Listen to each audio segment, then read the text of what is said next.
Very good morning, Jai Shri Krishna Guru. Thank you for joining Sai Satcharita Parayan. I hope you all had a very good weekend.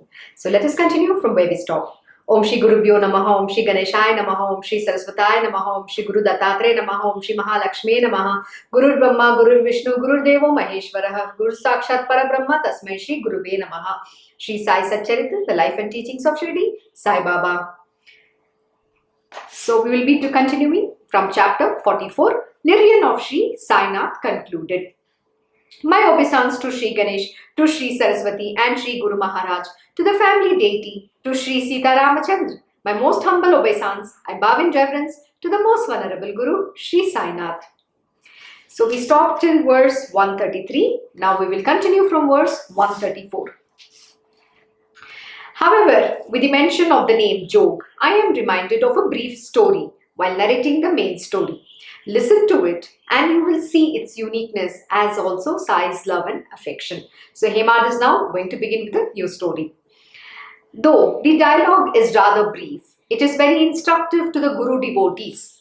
He is really very fortunate who already has an awareness of renunciation and detachment, while unfortunate is he who is in the bondage of worldly life. Once Jog asked Baba, "Why am I still in such a state? Why is my fate so strange? When will I experience a better condition? For many years, I have had the opportunity, O God, to serve you single-mindedly, and yet this fickle mind of mine has no rest, no peace. Why is this so? Oh, how could I be so unfortunate? Is this all my gain in the company of a saint? When, on what occasion will I enjoy the good results of keeping the company of the saintly and virtuous?" Listen calmly to the reply that Sai Samart so lovingly gave on hearing this prayer of the devotee. "I will consider you of great good fortune only when all your sins are burnt down, reducing sins and merit to ashes, and when I see a jholi symbolic of a fakir under your arm. I will regard you as truly fortunate when all the delusions created by Maya are given up and a fond attachment is developed for God's worship always, resulting ultimately in the snapping of all the ties of hopes and desires. When excessive attachment to the sense objects is considered worth abandoning and the differentiation between oneself and others as altogether improper, when you become fit and deserving by conquering the palate and the reproductive organs, then will I think of you as fortunate." This is a very, very profound truth, and I'm sure each one of you has the same question. At least I too have this question. And I will reread this last 4 verses and I will explain to you what it means. Baba says, "I will consider you of great good fortune only when all your sins are burnt down, reducing sins and merit to ashes. And when I see a jholi symbolic of a fakir under your arm," what does it mean? When your sins are completely burnt off, of both merit and demerit, which means karma. In karma, we say we have good karma and we have bad karma. Either which ways, both are karma alone, whether it is good or bad, and you have to burn down both, and there should be no remnants of it. And when you become that, and here Baba says, when you have a jholi under your arm, when you become a fakir, symbolic, this jholi, symbolic of a fakir, a fakir is the one who has a jholi with him under your arm. So he's saying you have to burn all your karmas, be it good karma or bad karma. And there is nothing like a good and bad in this world. Whatever the karma, the sins you have come up with, you have to burn it down to ashes. And that time he says, "I will see you as a good fortune or a great fortune. I will regard you as truly fortunate when all the delusions created by Maya are given up and a fond attachment is developed for God's worship always, resulting ultimately in the snapping of all the ties of hopes and desires." See, this is a very, very important statement. Important verse. What is Baba saying here? He's saying when all the delusions created by Maya are given up. See, what is happening is in the material world, there are a lot of events that happens. And presently, even in my own world, there are so many different events happening. I'm going to take my own example. My Guruji, my Krishna Guruji will keep saying, when you overcome that which is happening and understand it is nothing but Maya, and stand that firm faith in the divine alone, and not falling prey to good, bad, whatever is happening, feeling the pain, feeling the misery, feeling the happiness. Where is it all that you're feeling? Everything is in the state of mind. It is only a state of mind. What you feel, the pleasure and the pain, is only in the mind alone. You see somebody is right, somebody is wrong, we are seeing different events that's happening.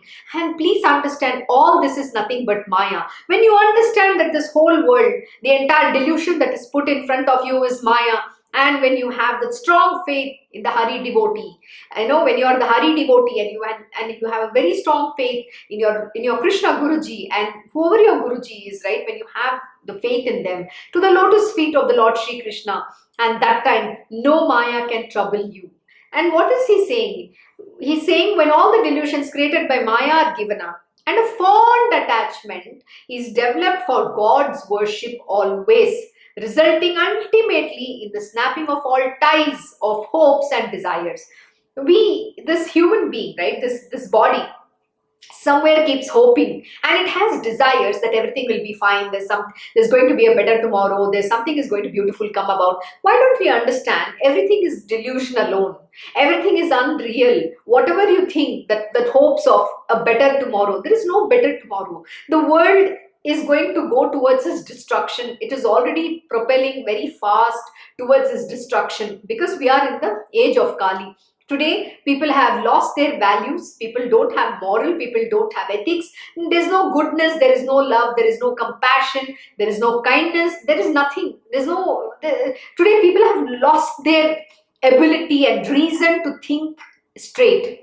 So when all this is happening, why are we getting carried away with this Maya, the delusion that she's showing to you? Please understand, everything is a delusion, and the only thing you need to be attached is to the lotus feet of the divine, the Lord Shri Krishna alone. And here it says, God's worship, that, a fond attachment. The only attachment you need to have and develop is only for God's worship and for God's love alone. There is nothing else for you to, be attached to in this world. Please also understand, everything is transient. What was there is not going to be there now. What is going to be there now is not going to be there tomorrow. Everything is momentary. So living in the moment is extremely important. Why are we worried about what is, somebody is bothering you, somebody is creating you pain? Why are you thinking about all these things? We are in the age of Kali. Accept the truth. The truth is, the world is going to go into further destruction. Everything is going to, there's no logical reason that's going to happen. People have given into, all the evil propensities. People can't think straight today. And see, it is not about the people, it's about you and me. The world is not listening to this satsang. The ones who are fortunate enough to get this knowledge and listen to the satsang, it is very important that we ourselves work towards our spiritual being. That is what we have to attain. We are not here to, help the world. Of course, you have to help the world.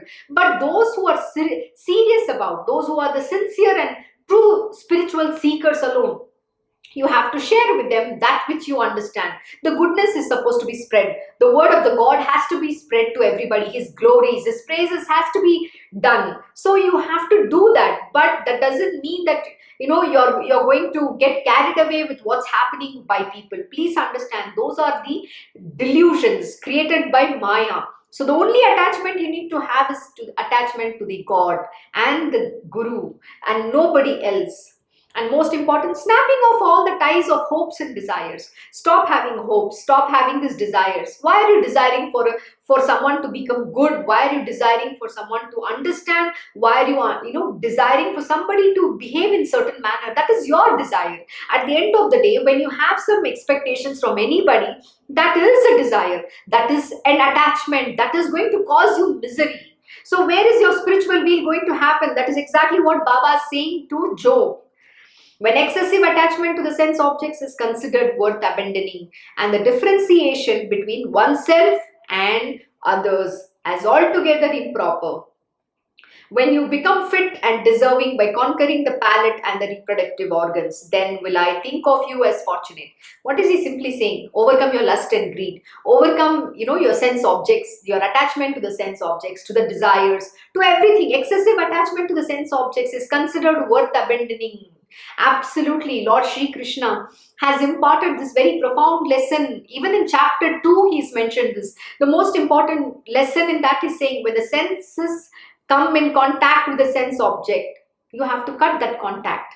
How do you cut that contact? Stop going outward, go inwards. What is the use of going outwards? You are not going to achieve anything.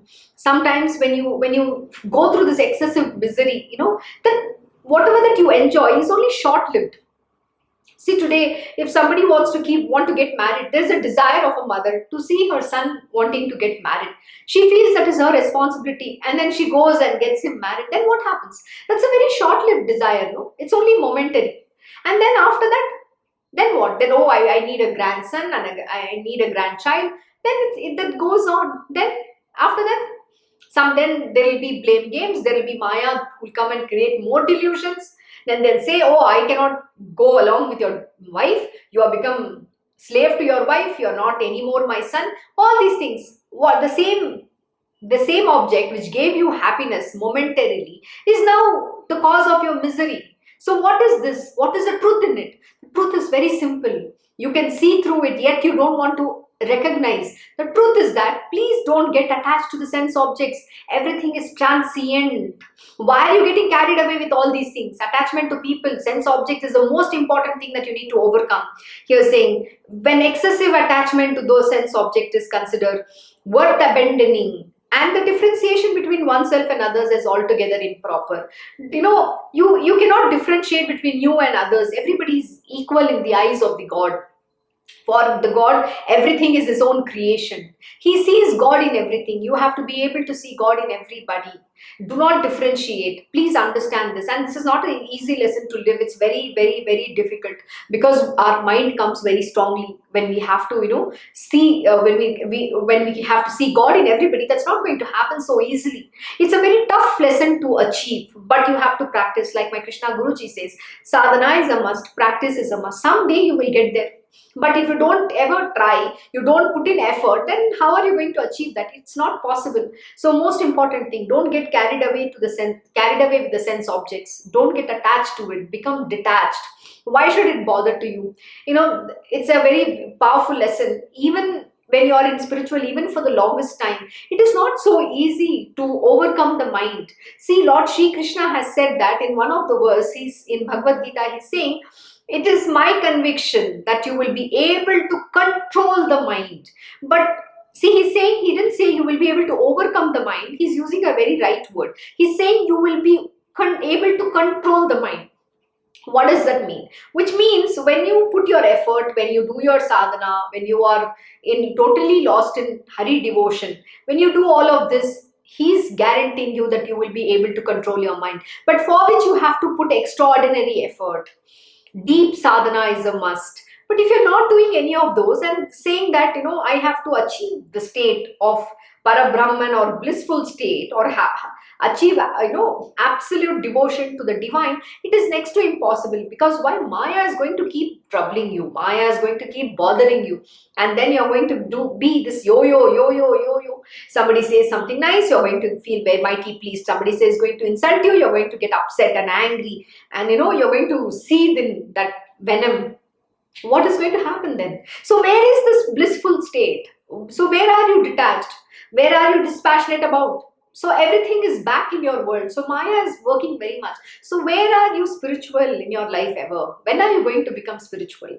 That is the truth which Baba is also explaining here. It is not such an easy thing for you to, achieve the spiritual state. If somebody thinks spirituality is such an easy thing, please, think twice. Spirituality is not for weak hearts. Spirituality is a very, very tough subject, and to go deeper, even in one thing, if you just saying I will become detached, that just the word detachment, you can live for rest of your life. That is the profoundness of spirituality. Just that one word to live is not so easy. And imagine, we have learned a whole, it's like Athang Sagar, limitless ocean. Baba has given us so much of knowledge.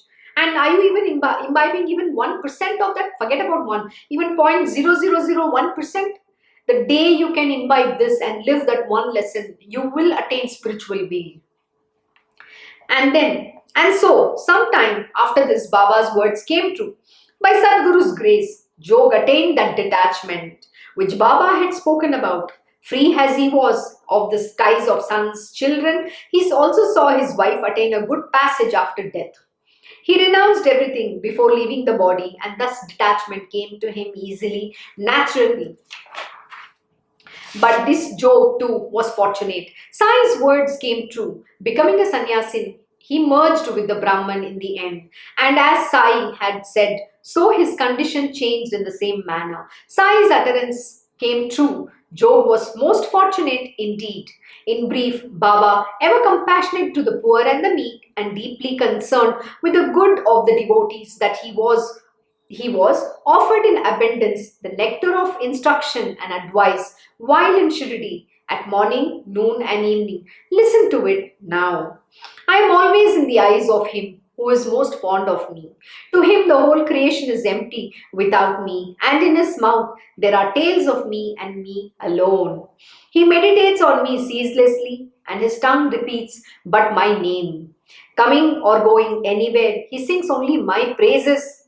And when he becomes one with me, thus he forgets both action and inaction. Where there is such eagerness and reverence to serve me, only there I wait all the time. Absolutely. See, this is a very important thing that you need to understand. Devotion to the divine means what? Devotion to the Guru means what? It is not such an easy thing. He's saying, I am always in the eyes of him who is most fond of me, who is always fond of me, who cares about me, who loves me, who sings my praises. To him, the whole creation is empty. For him, he cannot see anything else around him. He is only lost in me, without me, and in me, and in his mouth, there are tales of me and me alone. He's only singing the praises of the divine. He's chanting the glories. He talks about the divine, his Ishta, like in this case Sai Baba. He's saying, when you are only talking the tales about me, in your mouth is always the praises and glories for me. Such is the place where I wait. I am always present there, eagerly waiting for such devotees of his. He meditates on me ceaselessly. The only thing he does is he only meditates on me ceaselessly. Not a break, not a moment he has any other thought. He's only meditating on me. And his tongue repeats but my name. Hari Bol. It is always, so you can take Sai Baba's name. Whoever your Ishta is, you're only chanting the name of the divine. What does it mean? Again, I go back to the four very important, the stotram which you have to always remember. Dhyanamoolam Gurur Murti. Puja Moolam Gurur Padam, Mantra Moolam Gurur Vakyam, Moksha Moolam Gurur Krupam. So in all of this, Baba is also saying the same thing. What is he saying? He's ceaselessly chanting my name. And his tongue repeats but my name. Coming or going anywhere, he sings only my praises. Wherever he goes, whoever he talks to, he's only talking about his praises, his Guru's praises. He's not talking about anybody else. He's always lost in oneness with this divine being. And when he becomes one with me thus, he forgets both action and inaction. So whatever the person does becomes selfless actions. Then there is you're doing nishkama karma. Then there is no attachment to what you do or what you don't do. You are just going to sleepwalk everything in this world. Where there is such eagerness and reverence to serve me, only there I wait all the time. See, it's very nice. Baba has very, very clearly indicated where can you find him. Where there is such eagerness and reverence to serve me, only there I wait all the time. So Baba has very nicely instructed. How do you experience the divine Lord Almighty? And where can you find him? So Baba has beautifully said what is a method to attain him. It's very simple. Can you become like this? That is the most important. But today, Maya is such an enticing thing. You want to forget your Guru also today. That is the day we have entered in. It's very sad to see what has Kali Yuga done to us. But what happens to that service that you did to your Guru and Today, you can call your Guruji, he's my father, he's my guru, everything. But when Maya strikes you, and that time, that is where the test comes to see how much faith you have in your Guru Bhakti. What can you do for your Guruji? And that time she will delude you so strongly that you don't know what hit you. But the effort is yours. Call out to him, seek his name. My Krishna Guruji has given a very beautiful and powerful lesson. Whenever you think you're angry, whenever you want to say anything, against, and you're so angry with somebody, the word is going to come out of your mouth. Just say, take Krishna's name. Take Lord Shri Krishna's name and say, chant it ceaselessly. Trust me, Maya will not trouble you at that moment in time. This is the way you have to overcome the tests. The tests are simply not put because, they want you to fail, but they want to see how much faith has been established within yourself. But if you're not being tested, how do you know where you stand? It is very important to go through the process of, learning and giving those tests. It's very simple. In school, why do you think we have tests and exams conducted every year? At the end of the year, you have to do your final exam, and in that you might come with first rank, 10th rank, whatever, right? So depending on how much effort you have put, how much you have studied, you will score accordingly. So why is the test required? To see how much have you learned. Similar is also the spirituality. It is even more tougher than your life, the material worldly exams as well. The exam which comes here, even the greatest of the beings will fall down. What about you? We're all mere mortals. So you have to seek the grace of your Guru. Always hold the lotus feet of your Guruji. Never leave him. Please understand one very important thing here.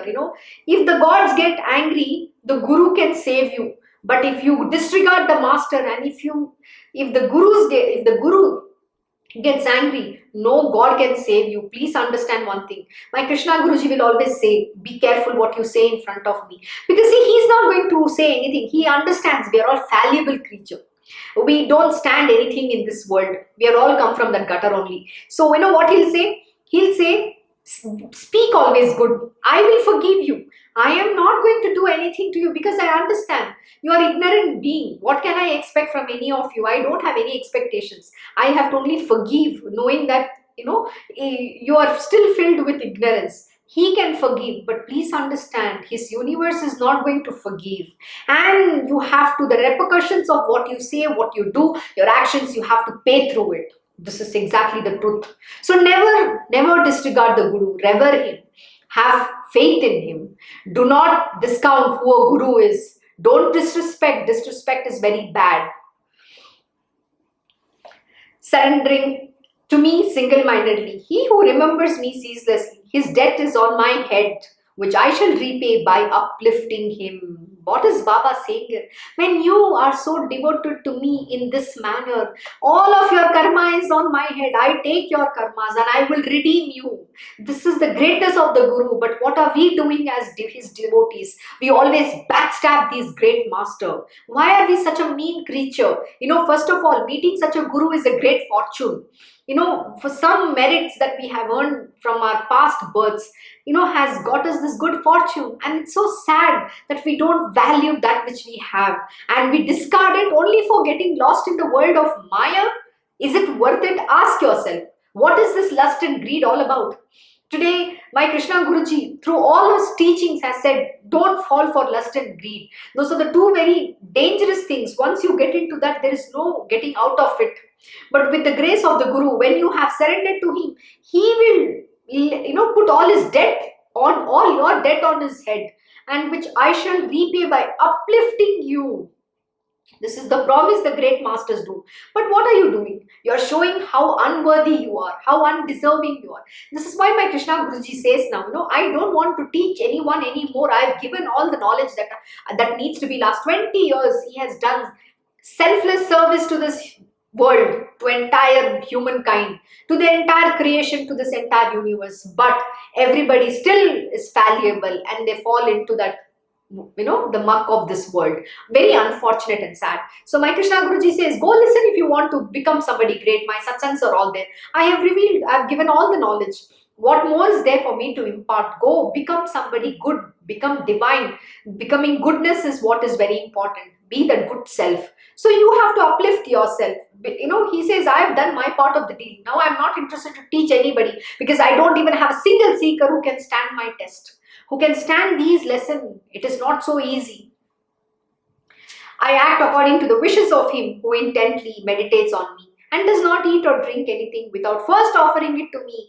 Please understand one very important lesson. Whatever you do, first you have to offer to the divine and then only partake of everything. It says, I act to the wishes of him who intently meditates on me and does not eat or drink anything without first offering it to me. You have to always first offer it to the Lord. You have to first give it to him and then only you have to partake of it. In Krishna ashram also, we first offer everything to our Guruji. Only then we will eat. That is what the Guru Bhakti is. That is how you do service. Anything that you bring or do, whatever that might be, you have to first offer it to the divine. Why do we do that? Because after that, when the divine, the Guruji blesses it, it becomes as a prasad. Prasad is the blessed food. Anything that is first offered to him and then partake, and there will be no sins and karma in it. It's purified. So such is the greatness of these gurus, but we don't understand and value him. He who has turned back from father and mother, relatives and friends, wife and son, such a one is lovingly attached to my feet. Oh my God, this is a very, very beautiful lesson, and I have to explain here. He who has turned back from father and mother, relatives and friends, wife and son, such a one is lovingly attached to my feet. Very beautiful. What is this mentioned? See, I'm not saying anything here. It is mentioned in the scriptures. Please understand the profoundness of this. When you meet your Guruji, when you get initiated by him, your Guru becomes your world. He is Vasudev Kutumbam. We are part of his family. He is our father, he is our mother, he is our brother, sister, husband, wife, friend, children, everything. And we don't have the material worldly attachments anymore.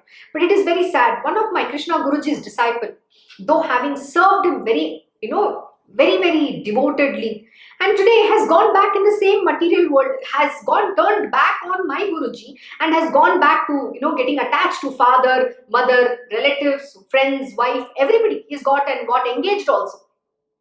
What use is it? And here Baba saying the reverse of it. Can you believe?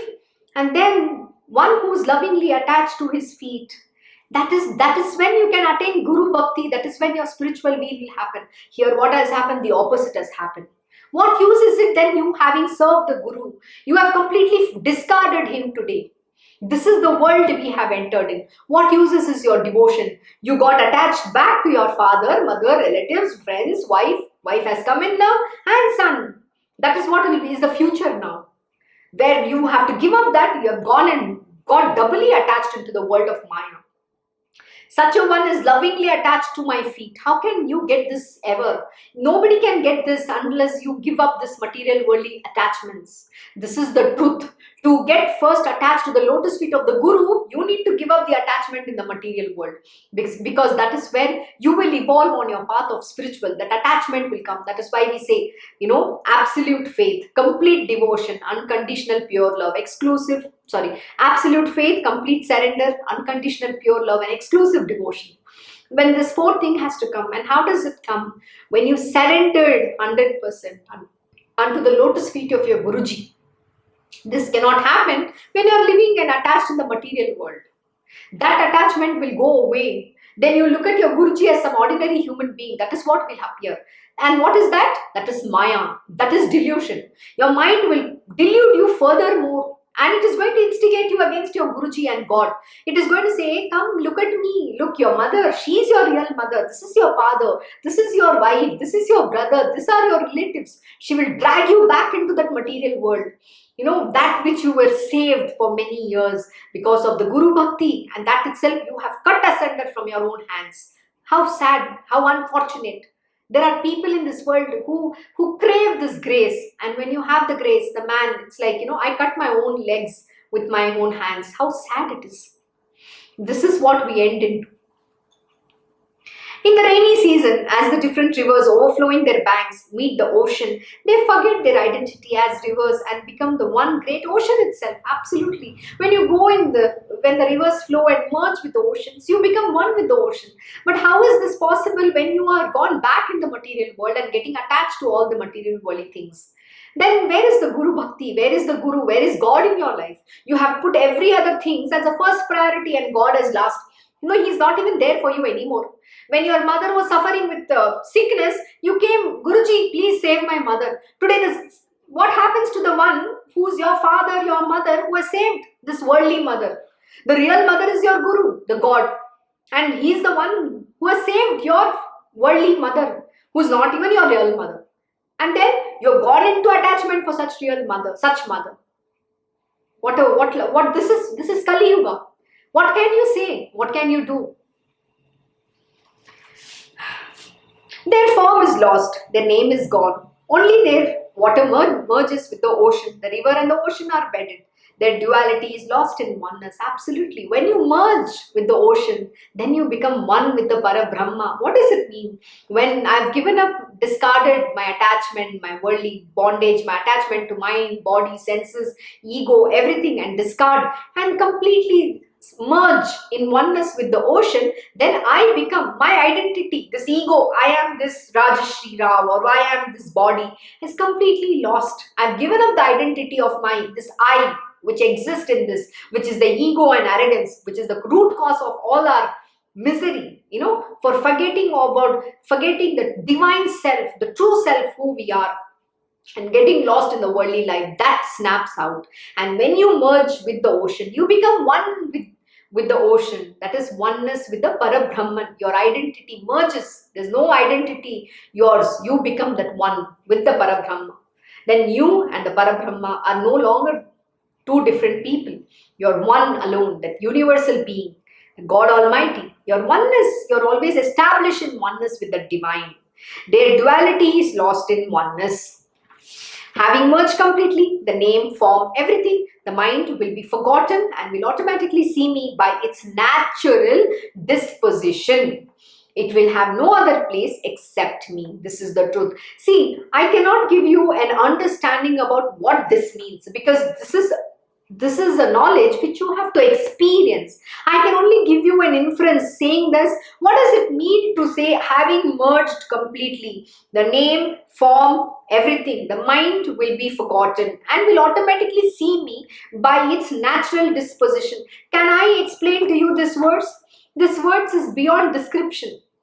We can only infer to you, but this knowledge cannot be explained. You have to experience it yourself. That is why we say the word self cannot be explained. That's why the great masters can give you an understanding how it feels like, but they cannot actually give you the experience of what that self means. You have to walk that path and experience it yourself.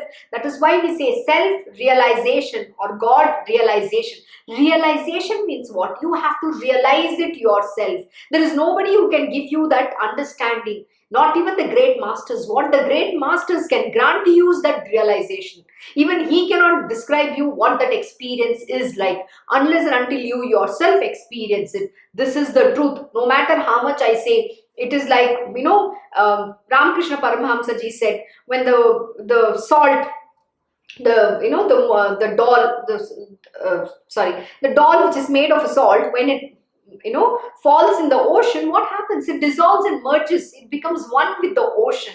So that, can you tell where is the salt now? It is one. The identity is lost. It's something like that. There's no way, even I cannot explain this.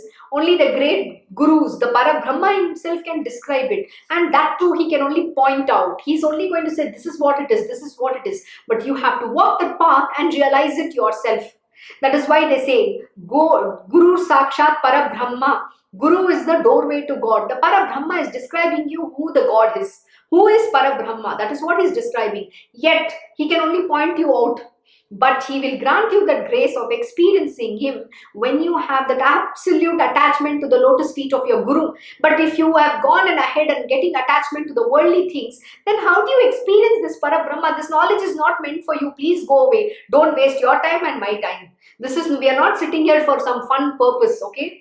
If you want to be really on the path of spiritual, then only join the satsang. Otherwise, don't waste anybody's time. This is not here. The satsang is not happening because, today I have a nightmare in my office. I have a problem with my material world. That is why I want to become spiritual. No, sir. It's not because of that. The real spirituality means you really want to get rid of that worldly attachment, bondage, and everything that exists in this material world. You want to become free. You want to become that avaduta. I think Baba has very beautifully explained so far, and this is the truth about spirituality. There is no other way. And this one verse, let me tell you, except the real God Almighty, nobody can give you that understanding. Even He cannot describe you till you put that effort and go walk that path yourself. It is God realization and His self realization. This knowledge is not something which can be given to you like this. Is not a bookish knowledge. Only the divine master is speaking here. Okay, I am not this body. I cannot even explain what these words are. The words are of His wisdom. What has to flow from my mouth will flow. I cannot say I have knowledge of the self. No way.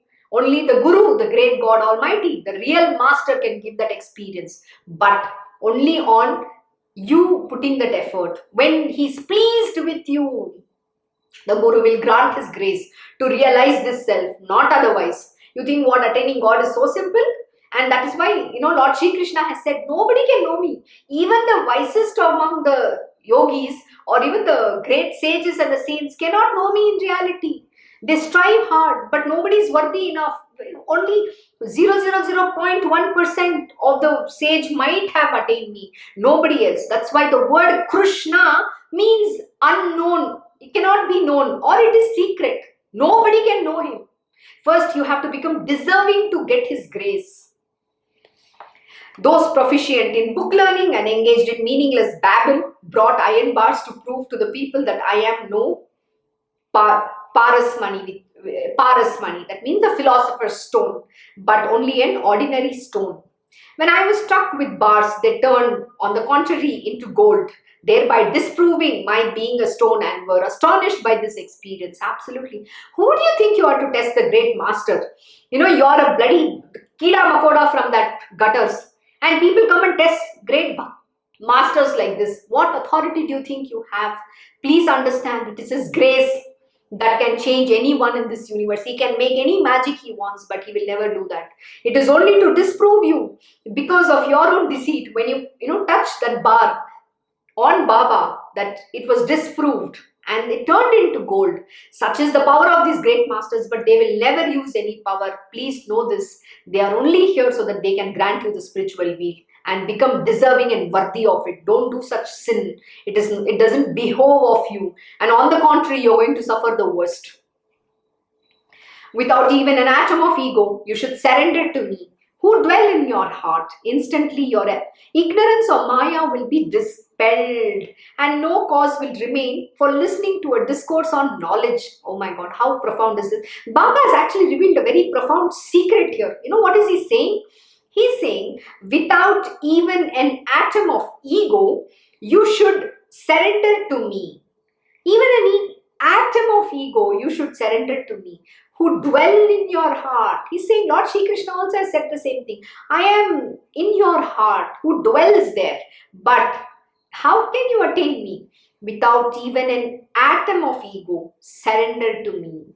Instantly your ignorance or Maya will be dispelled, and no cause will remain for listening to a discourse or knowledge. And he's saying that instantly the Maya will be dispelled. Then there is no need for you to listen to a discourse of knowledge. Why is knowledge required? Knowledge is required to cut asunder the ignorance.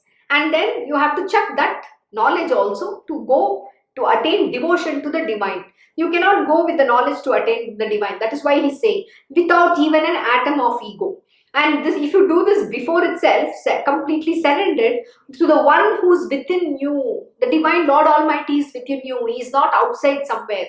And when you surrender, instantly your ignorance will be dispelled, and no Maya will be bothering you, and there is no cause will remain for why you need to attain that knowledge. The knowledge is only required because you have to overcome the ignorance. Here Baba is giving you easy way out.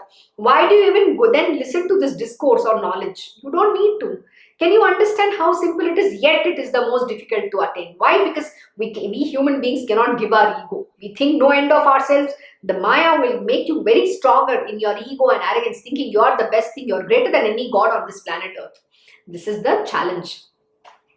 From avidya or ignorance comes the identification with the body, and from such identification arise mental and physical afflictions.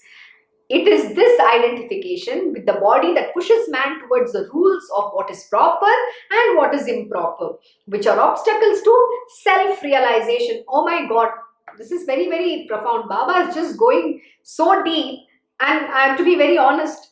We are not even touching that 1% of the knowledge which is mentioned here. We're just talking at a surface level. You know how profound truth this is? If you just go dwell into this one verse, you can study for the rest of your life. If my Krishna Guruji has to give you an explanation on this verse, he will go for next entire lifetime only. Such is the profoundness of this verse. From avidya or ignorance comes the identification with the body. So when you believe I am that body, it's avidya, that is the ignorance. So there comes the cause of the identification with the body. I am this body, I am the mind, I am the senses, everything, I, And it is this identification which arise both mental and physical afflictions. From this identification with this body arises mental and physical afflictions. What is mental and physical afflictions? Let me explain to you very simple. When you think you are this body, this body has parents, brothers, sister, friends, whatever, earlier Baba mentioned, when you think you have all the material worldly relationship, and that time you think somebody said, oh, my family said something bad to me, my mother said something bad to me, my father said, my friend said, then you are getting irritated. Mental and physical afflictions. Mentally you're disturbed. Why should you be disturbed? Let them say what they say. My Krishna Guruji said a very important thing. Whose mind is disturbed? He asked me one question when I said something to him. Look, I am very disturbed because of what has happened. Someone said something to me. So he asked me a very nice question. Whose mind is disturbed? It is the other person or yours? I said, it's my mind. Then where is the problem? You understand, no? You're spiritual. So your mind is disturbed. Why are you letting your mind disturb? You can't control your mind, is it? Why are you feeling even any attachment to the body? Why are you thinking somebody is saying this to body? The truth is, I am not this body. Why is that not understood? Why are you feeling that affliction? Mental affliction. And somebody is saying, oh, you're the best thing it happened on this planet. You're the greatest daughter that I ever have. Oh, you feel mighty pleased? What is it? Mental afflictions. Whether it is a praise, whether it's an insult, whether it's saying something. Everything is mental gymnastic. But where is the mind? Mind itself is unreal. There is no mind. It is the mind. The moment you think there is a mind, that is when you give creation to the mind. And this simple truth is not understood. It is very unfortunate. So who is this mind? There is no mind. When you have this identity, then the mental afflictions come. And then what happens? Then your downfall is sure. And the next is physical afflictions. What are the physical afflictions? The feeling of I am the body. Then you feel sick. You draw sickness on yourself. When somebody says something bad and things are not going in your favor, you feel lethargy.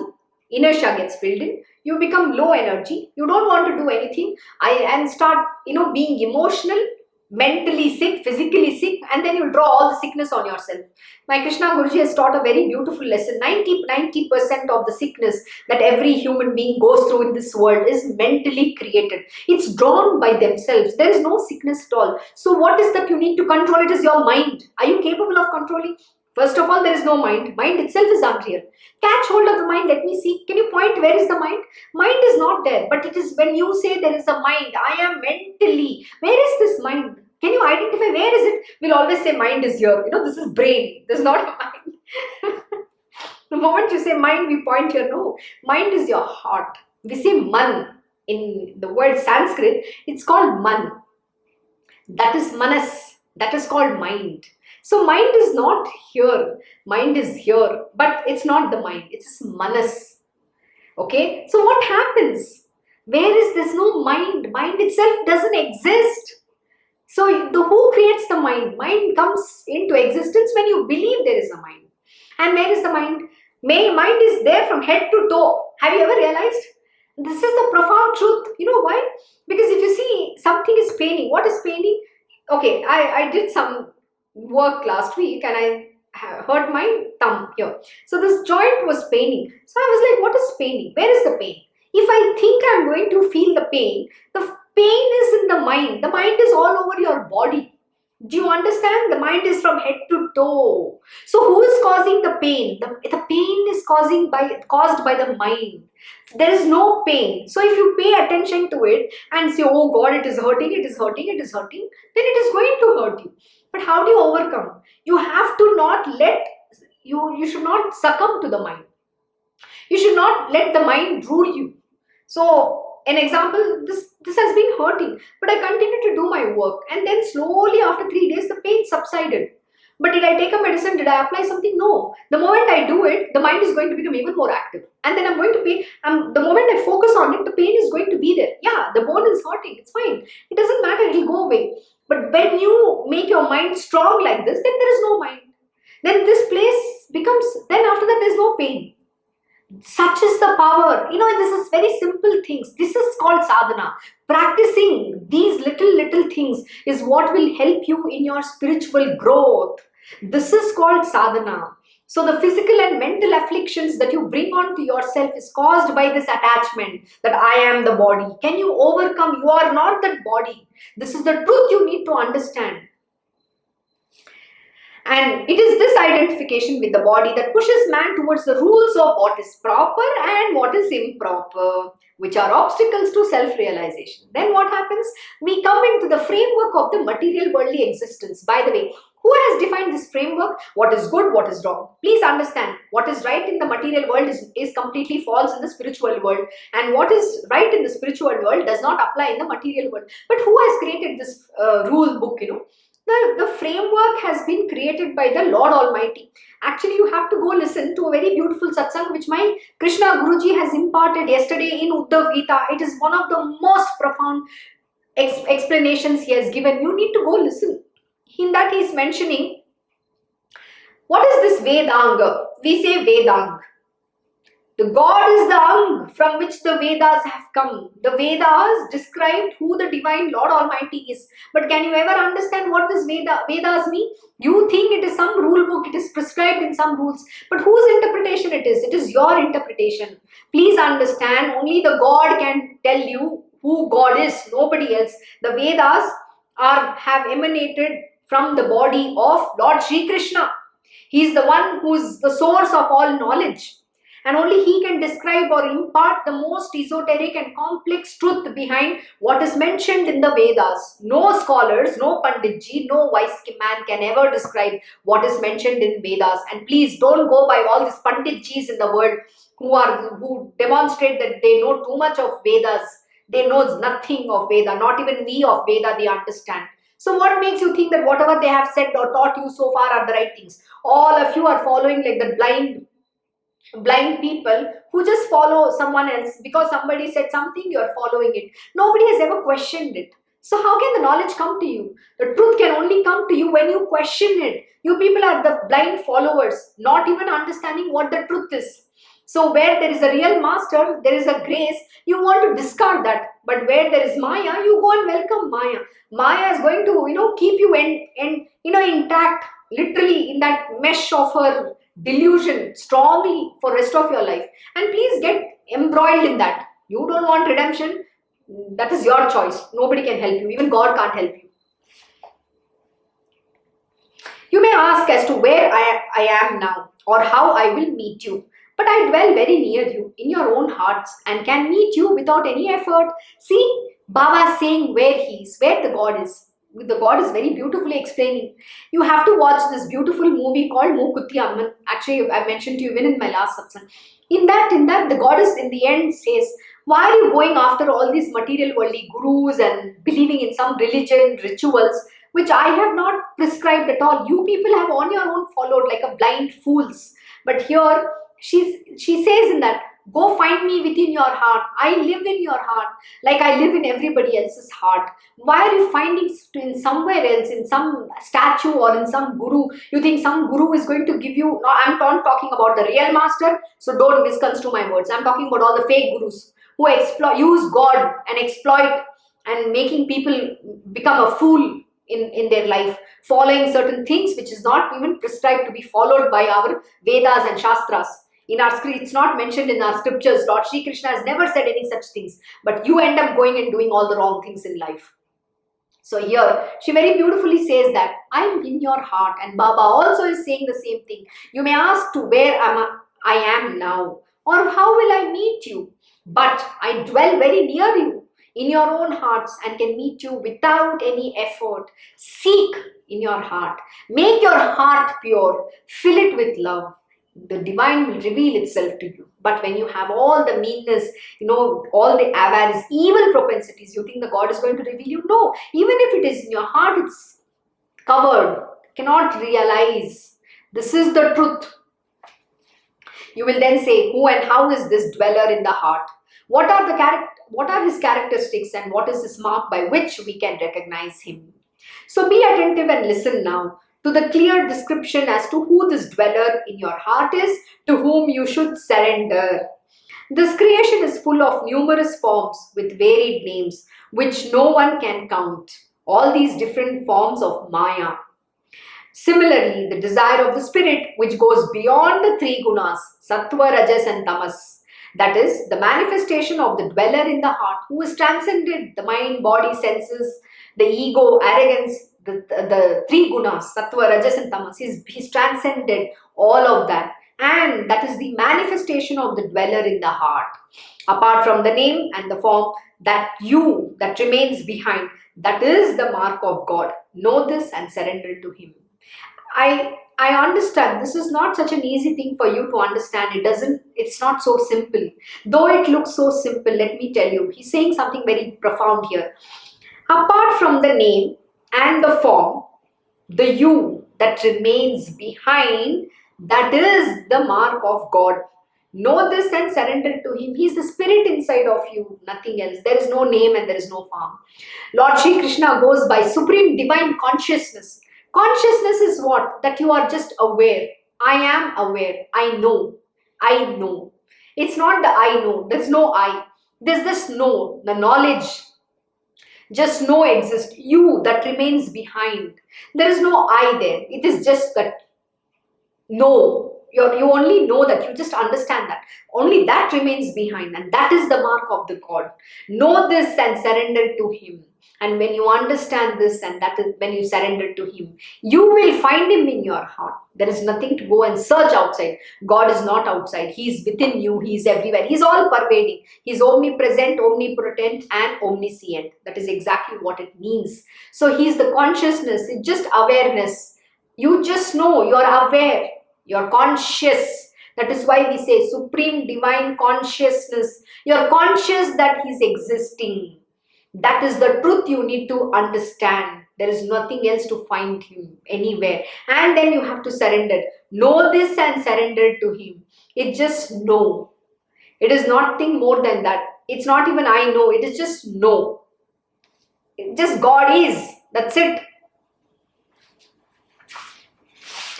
When you see yourself as me, and when this attitude is extended further, then all the creatures are one with your Guru. And there is not a place which is without me. Absolutely. To see God in everything is a very difficult thing. That is what you have to do. At the end of the day, whether you like it or not, this is the state you have to come to, everybody. To see the divine in everybody. There is no favorable, unfavorable. There is no right, wrong. You have to see everyone. And then he says, then all the creatures are one with your Guru. You have to see that everybody is one with this divine master. There is nobody outside of him. Everything is within him alone, and he dwells in everybody else. And there is not a place which is without me. There is not a single place which is without him. And as your sadhana progresses in this way, you will experience my all-pervasiveness. What did I say? You have to do the sadhana to this level where you have to finally attain the state of seeing the divine in everyone and seeing everyone as one with your divine master. And when you progress in your sadhana in this way, then you will experience my all-pervasiveness. What does it mean? You will be able to see me in everything. You will know my all-pervasiveness. Then you will become one with me and enjoy the state of complete oneness. That is Satchidanand, Sat, Truth, Chid. Sat, Truth, Chid, knowledge, Anand, bliss. Sat, Chid, Anand you will become.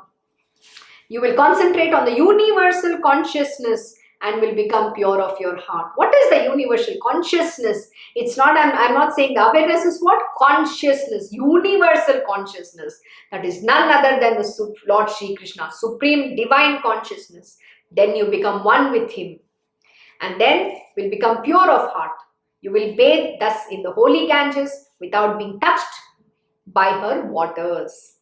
Conceit about the natural karmas brings a firm bondage. Hence, the wise are forever alert in their minds, not to let it cling to them. So be detached.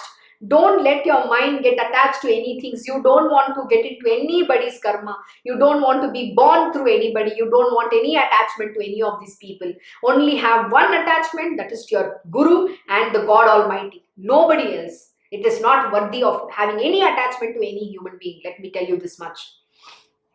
He who is firmly fixed in the self and will not swerve even an atom, you will not move. Even an atom, such a one has no need either for going into samadhi or revival from it. You don't even have to go into samadhi. People tell, oh, we have to go into samadhi, meditation, and then you go into samadhi. There's nothing such thing is required. Baba has revealed the most esoteric secret here. And even if you understood even 0.00001%, your life is made. Let me tell you. And this is not a simple lesson that Baba has given. It is a most profound truth. How to attain and where is God? Everything is said. He's really sitting in the palm of your hand, but can you attain him with such beautiful way? It's not so easy. Go read this again. Go read this chapter. Go read this verse. Till it enters you, at least, like this little bit of like the particle of an atom, it should enter you. Even that much if it enters, your life is made. Therefore, oh listeners, I bow my head at your feet and lovingly entreat you to have devotion and love for all gods, saints and the devotees. So often had Baba said that if anyone speaks cuttingly to another, it is me whom he hurts and pierces to the heart. See, this is very, very important lesson. This is where it happens. What did Baba say? It is Maya who's making all this thing come to you. But why get lost in the Maya? See through it. Just recognize her and say, hold the feet of your Guru and say, don't delude me. Have that bhakti. Clinch to his feet very strongly. Take Hari name and then nothing shall happen you. Maya will not get, you will not get entangled by her. And then your Guru will cut asunder that ignorance and you will be able to see through it everything very clearly, that truth which will shine. So don't get carried away by what is happening around you. Have the faith in your divine Lord Almighty, Lord and your Guruji. Hold very tightly to his feet. Don't leave his feet. Come what may. When a person rails and rattles at another using bad language, it makes me ill at once. But he who bears it patiently gives me satisfaction for a long time. Again, this is a very, very powerful lesson. And this is a lesson for me as well. It's just not for everybody, because I am equally responsible for this. When a person rails and rattles at another using bad language, it makes me ill. See, this is a very important truth we don't understand. In anger, immediately, anger is one of the doorways to hell. My Krishna Guruji will always teach me this. Remember, your only problem is your anger and you can't control your mouth. The moment I get very angry, then I just cannot stand it. And then what happens? It makes me ill at once. Anything that I say, it affects my Guruji's body, its being. Very unfortunate. But that is what is my sadhana. I need to control, you need to control, and this is where we have to evolve. I might speak and you might not speak, or somebody might keep it in their heart or mind. In any which way, even the thought is there, then you are impacting the health of your Guru. So always beware, don't do that. But he who bears it patiently, we need to have that forbearance. And one of the most important virtues which Lord Shri Krishna has said, fortitude and forbearance. When you forbear it patiently, when you bear it, gives me satisfaction for a long time. And then the Divine Master will be very pleased with you, that his spiritual teaching has definitely, is rooted within you and you're capable of evolving and attaining that spiritual will. So make him satisfied like this for a long time.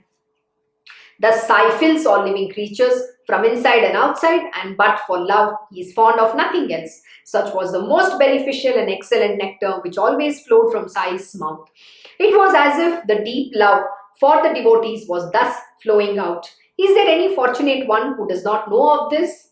Those who had the privilege of his company at meals, those with whom he laughed and played, those who were left with a longing for his return. Oh, what must they all feel? Absolutely. We don't understand the moment, live in the moment, because not everybody is fortunate of this grace. Those who are fortunate, cherish it. Don't fight with your Guru, don't say bad things. Just live his lessons that he teaches. That is the most important thing. Hand at the meal for such vulnerable souls, I claim only the leftovers which I have gathered together, grain by grain, and I am now distributing the pleasure to all. And what does Hemant Pant really know of the stories narrated so far? Sai Samarth is their real narrator and he alone writes them and gets them written. Such is the story of Sai Samarth, narrating which I still have no satiety. There dwells a constant fond desire for more in my mind, and the listeners too are happy as they listen to them. Moreover, those who sing the praises of Sai, as also those who listen with good feelings, they both become one with Sai. Bear this firmly in mind. As this chapter is concluded, Hemant lovingly clasps Sai's feet as he offers it to him. Further narration will take its own course. We'll be to all. Here ends the 44th chapter of Shri Sai Satcharita called Niryan of Shri Sainath, concluded as inspired by the saints and the virtuous and composed by his devotee Hemant Pant. Thank you so much for joining Sai Satcharita Parayan. I hope you enjoyed today's lesson and have a very good day and a week ahead. We'll see you tomorrow evening from 7 p.m. to 8 p.m. only on Tuesdays, but other days it will be morning 8:30 a.m. to 9:30 a.m. Om Shri Mahaganapati.